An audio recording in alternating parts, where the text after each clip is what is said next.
Spoilers ahead. In my restless dreams, I see that town. Silent Hill.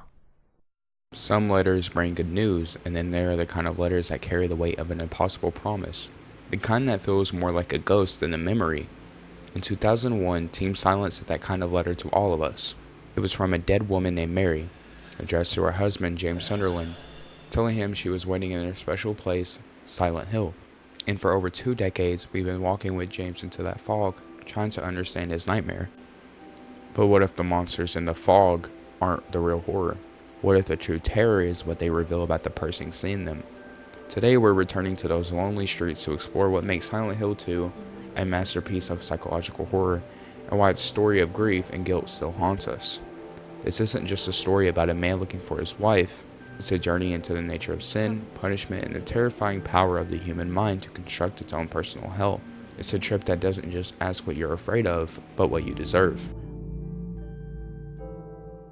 To understand the suffocating genius of Silent Hill 2, you have to understand its starting point. After the surprise success of the first Silent Hill, Team Silent had proven that horror could be more than just jump scares and zombies.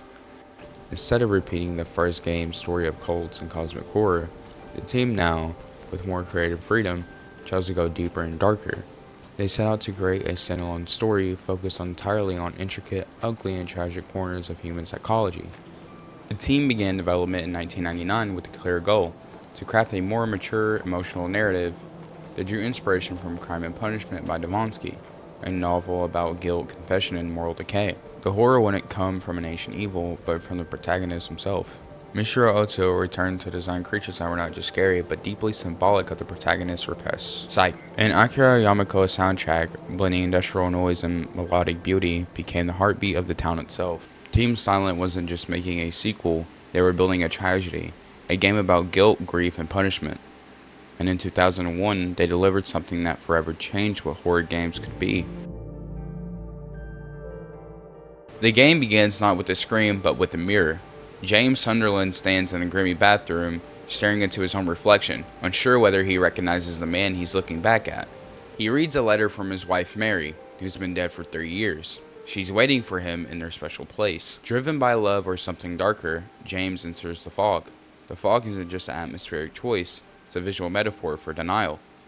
Every step James takes deeper into Silent Hill represents a step further from reality and deeper into his subconsciousness. The first creature he meets is the lying figure, a humanoid trapped in its own flesh, muffled, withering, and suffocating. A manifestation of James' suffocating guilt, the things he's done so tight inside of himself. When the radio crackles with static, it's not just an enemy warning, it's a reminder his sins are getting closer. And when he finally picks up the plank and strikes his first monster, it's clumsy, desperate, almost pathetic. Because James isn't a hero, he's a man burdened by something he refuses to face. Every monster in Silent Hill 2 is a reflection of James himself. Take Pyramid Head, the judge. He stalks James through the town, silent, unstoppable, and always watching. But the truth, Pyramid Head isn't the villain. He's James's guilt made flesh, a manifestation of his subconscious need for punishment. The nurses, twisted, faceless, sexualized, are not simply monsters. They represent James's repressed desires and frustration from Mary's illness, her physical decay, his loneliness, his guilt for wanting comfort elsewhere. Even the mannequins, double-legged and limbless, echo that theme. Desire turned grotesque. The enemies don't exist just to scare you, they exist to reveal you, to strip away every layer of denial until only truth remains. The horror isn't in what you see, it is in what you're being forced to confront. Then there's Maria. She appears in the fog, vibrant, alive, flirtatious, everything Mary no longer is. She dresses differently, speaks differently, and yet she knows things only Mary would know. Maria is James's fantasy, the idealized version of Mary, untouched by illness, untainted by pain. But she's not salvation, she's temptation, a manifestation of James's denial, the part of him that refuses to accept that Mary is gone. Yet, just like everything else in Silent Hill, the town twists that fantasy into torture.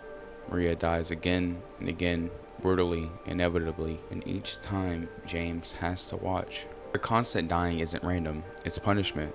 James is forced to relive the loss he caused, to see it, to feel it, to suffer it, until there is nothing left but the truth. The line between love and guilt begins to blur. Maria isn't real. She's a ghost of what James wants to believe, not what he's done. As the story unfolds, the fog begins to thin, and the truth begins to surface. James finally reaches the hotel, their special place. Once beautiful, now rotting and burnt, a reflection of everything that's been lost. He finds a videotape, something he recorded with Mary on their final trip. But as it plays, the truth unravels in real time. James didn't lose Mary to illness. He killed her. Not out of hate, but out of mercy, or so he tells himself. But beneath that mercy lies something darker. Exhaustion, frustration, and despair. Silent Hill didn't summon James. James summoned Silent Hill. The town simply showed him what was already inside, the guilt he buried, now impossible to ignore. And when Mary's voice finally asks, "Do you really think you deserve forgiveness?" there's only silence. There are multiple endings to Silent Hill 2. Some see James taking his own life, others show him leaving town with a mysterious child named Laura. One even reveals him diving into the lake, following Mary into death, but the ending isn't what matters, it's what it means. Silent Hill isn't punishing James, it's forcing him to face the truth. The monsters, the fog, the decay, they all vanish once you accept who you are and what you've done. In that way, Silent Hill is less of a horror game and more of a confession.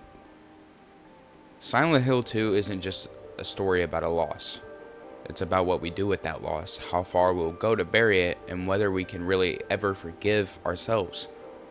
It's not the monster that haunts James Sunderland, it's his own memory. And when the fog clears, all that's left is the truth.